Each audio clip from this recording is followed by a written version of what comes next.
नमस्कार सभी को। बोली वृंदावन बिहारी लाल की जय। तो हरि भक्तों, आज मैं आपको वट सावित्री व्रत के कथा के बारे में बताने जा रही हूँ। तो सबसे पहले मैं आपको बताना चाहूँगी कि आपको इसके लिए क्या क्या चाहिए। देखिए, आजकल कोरोना काल में मंदिर सब बंद हैं, इसलिए वट वृक्ष यदि उपलब्ध है तो ठीक है, नहीं तो आप एक डाली लेकर के घर में भी इसकी पूजा कर सकते हैं।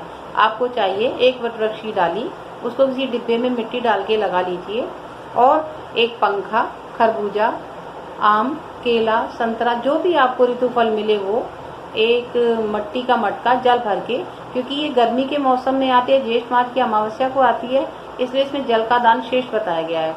साथ ही साथ जहाँ पर गौर की पूजा होती है वहाँ पर आप मिट्टी की गौर बना लीजिए, और आप सब श्रृंगार का सामान, पूजा की सामग्री, रोली, चावल, कपूर, कलावा, फूल माला आदि ले लीजिए।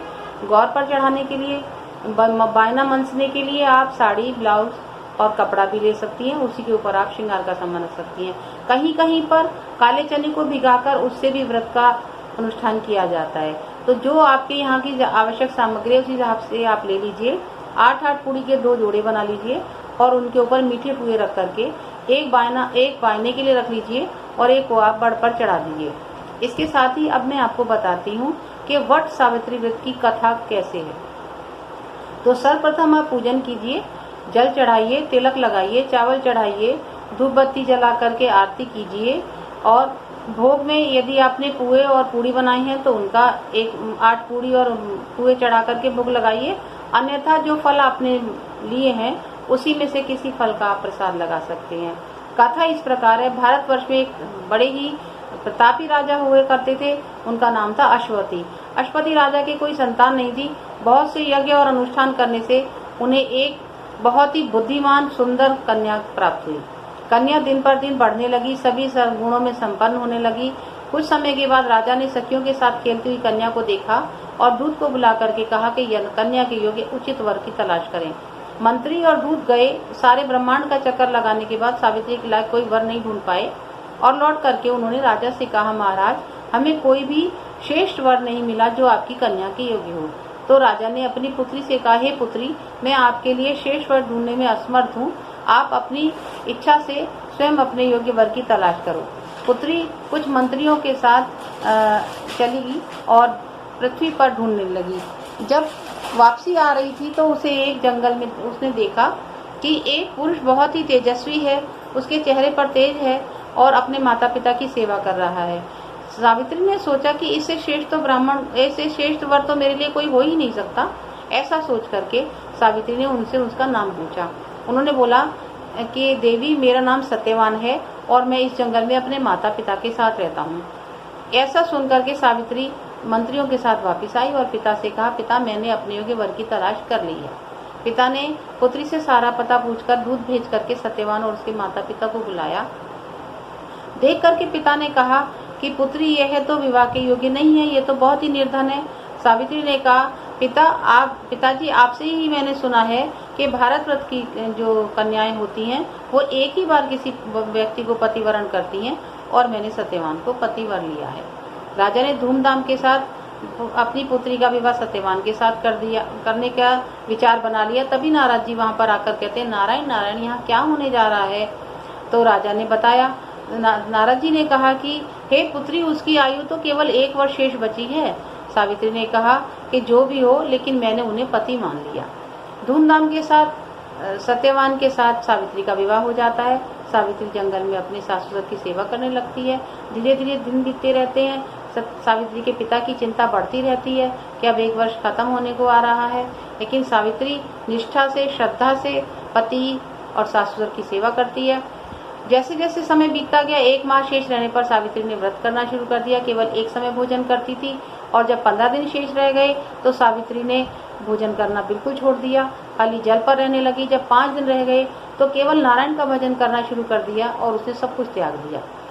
एक दिन सत्यवान लकड़ी तोड़ने वन जा रहा था। सावित्री ने कहा, मैं भी चलूंगी, और वह सत्यवान के साथ चली गई। सत्यवान ने पेड़ पर चढ़कर लकड़ियां तोड़ी, और जब पर्याप्त मात्रा में लकड़ियां हो गई तो सत्यवान नीचे आ गए। आने के बाद उन्होंने कहा, मुझे सर में दर्द होता है। सावित्री ने अपनी गोद में सिर रख के सत्यवान को लिटाया। जिस जगह पर लिटाया वो वट वृक्ष था। और तभी सावित्री ने देखा कि एक काली सी परछाई हमारे आगे पीछे घूम रही है और उस परछाई ने सावित्री से कहा, हे पुत्री, मैं सत्यवान के प्राण लेने आया हूँ, तुम इसको छोड़ दीजिए, तुम्हारे तप की वजह से मैं इसके प्राण नहीं ले पा रहा। सावित्री ने मना कर दिया तो धर्मराज उसके प्राण लेकर के चल दिए। सावित्री भी साथ में चलने लगी। जब सावित्री की पायल की आवाज आई तो धर्मराज ने मुड़ के देखा और कहा, पुत्री, कोई भी व्यक्ति जीवित शरीर के साथ नहीं जा सकता, अभी तुम्हारी आयु शेष है, तुम एक वर मांग लो, मैं तुम्हारी तपस्या से प्रसन्न हूँ। सावित्री ने कहा कि मेरे सास ससुर का राज्य वापस मिल जाए और उनकी आंखों की ज्योति वापस आ जाए। तथास्तु कह करके धर्मराज आगे बढ़े।